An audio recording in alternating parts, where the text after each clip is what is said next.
Well, here's something you'll find interesting, whether you have a vegetable garden or you just have a condominium balcony. You can grow this stuff.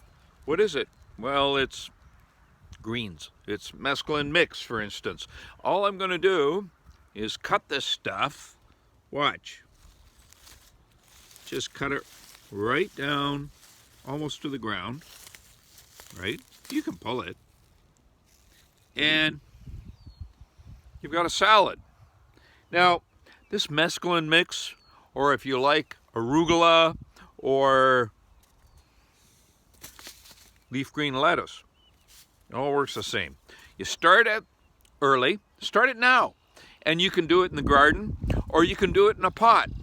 As long as you've got some sunshine, and I don't mean necessarily 6 hours of sunshine, as we generally say with vegetables, but as long as you've got some sunshine, you can grow some leaf lettuce, mesclun mix, arugula, all kinds of stuff like that.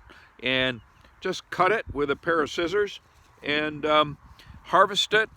And it's called cut and come again. So you cut it, you eat it, it'll grow back in about 2 to 3 weeks. Just cut some more, eat some more. Pretty nice. That's what it is to be a vegetable gardener. Mark Cullen and Ben Cullen, markcullen.com.